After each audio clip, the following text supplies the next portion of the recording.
Trilogie Mozart d'Aponte. La punition du machisme. Une performance risquée mais forte.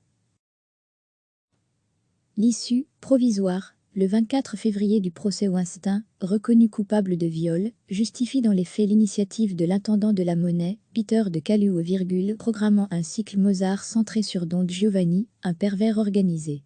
Les fameuses 1003 conquêtes du catalogue annoncent les 84 victimes de Weinstein acceptant de témoigner à son procès, sans compter les autres. La trilogie Mozart/d'Aponte menée tambour battant mérite un coup de chapeau pour son audace conceptuelle très actuelle. Pour autant, l'adaptation des Noces, de Così et de Don Giovanni réalisée par le duo Clairac/de l'Œil est-elle une réussite? Oui et non.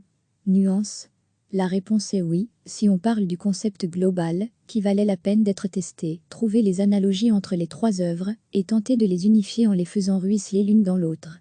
La réponse est réussite partielle, si on passe de la théorie à la pratique. Le théorème est intéressant, mais sa démonstration force l'œuvre vers un pansexisme un peu lourd. Conceptuellement ça marche plutôt bien pour les Noces, en accroche, sauf pour l'excès d'infos qui nous submerge, voire notre critique du 20 février, et pour Don Giovanni en finale de la trilogie, qui élargit le champ, et va jusqu'au bout de la logique.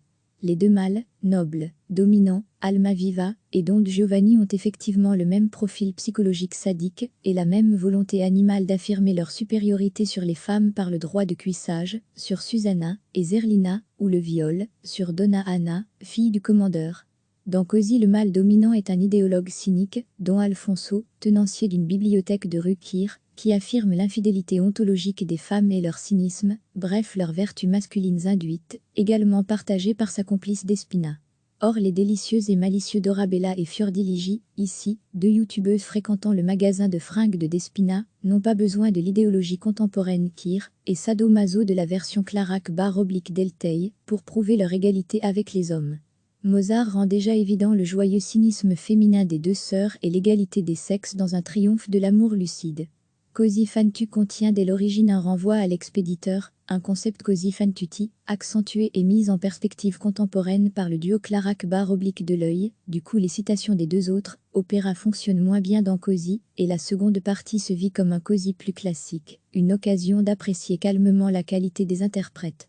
La mezzo Ginger Costa Jackson confirme en Dorabella la fougue, la présence scénique et la grâce d'une voix volontaire et souple déjà présente dans son cherubino. La soprano Lena Cruitan en Fiordiligi, la moins cynique des deux, déploie un beau lyrisme, plus difficile à insuffler à la Donna Elvira de Don Giovanni, soumise et masochiste. Le mythe de Don Giovanni est la matrice et la clé de voûte de l'ensemble. Le point de départ est pris à l'actualité, les abus de pouvoir sexuel de Weinstein et de quelques autres célébrités, comme DSK transforment le Don Giovanni originel, libertin cynique et métaphysique, en un tenancier de club sadomaso, où s'exhibent des créatures féminines accrochées à leur mât de pole dance. Tout le casting des trois opéras passe par ce lieu, central, obsessionnel, qui livre une métaphore assez plate du personnage, et contamine les autres. Donna Anna consent à son viol, son fiancé Ottavio est un voyeur, Elvire ophtalmologue Maso soigne l'aveuglement métaphorique de Don Giovanni.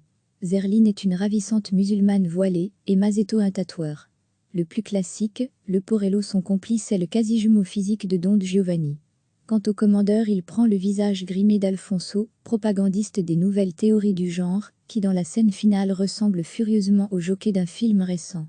La philosophie implicite c'est que les rapports de force masculin/féminin ne trouveront une solution que par le mélange des deux natures masculines et féminines, et l'esthétique Kir. Une autre façon de rejoindre l'actualité? Un point de vue en somme. Une liaison dangereuse diront d'autres.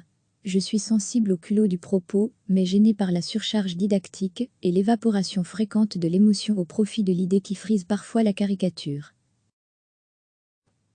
Qu'on bouscule Mozart, et ses intrigues de base, ne me dérangent pas outre mesure, quand un autre artiste, comme Castellucci ou Warlikowski dialogue avec la statue du commandeur Mozart, quitte à le bousculer.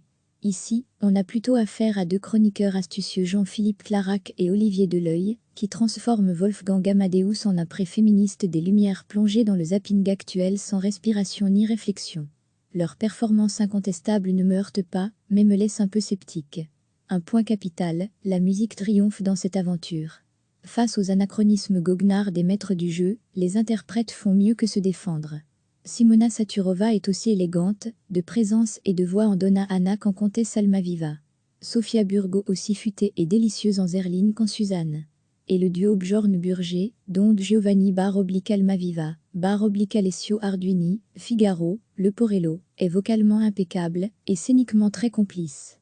TOU, de fermer les parenthèses, les performeurs guillemets, défendent 2 opéras exigeants par semaine pendant 5 semaines et Antonello Manacorda dirige l'orchestre de la Monnaie avec une précision rassurante. Il a d'autant plus de mérite qu'il doit parfois aller chercher ses interprètes au sommet d'un énorme édifice, où on les devine plus qu'on ne les voit. Au total, une performance musicale doublée d'une provocation scénique. C'est la griffe de Peter de Caluot revendiquée dans un livre récent de Stéphane Renard, Opéra. Passion et controversée, Racine. Son credo, mes choix sont et resteront offensifs, parce qu'une telle démarche se nourrit de créativité, laquelle va toujours à l'encontre des replis défensifs. Trilogie Mozart da Ponte, Le Nau di Figaro, Così fan tutte, Don Giovanni, à la Monnaie, jusqu'au 28 mars. En streaming sur Opera Vision du 19/03 au 18/09. https://en/library/opera-così fan tutte la Monnaie de main Christian Jade, rtbf.be. Cliquez sur s'abonner pour recevoir les dernières nouvelles.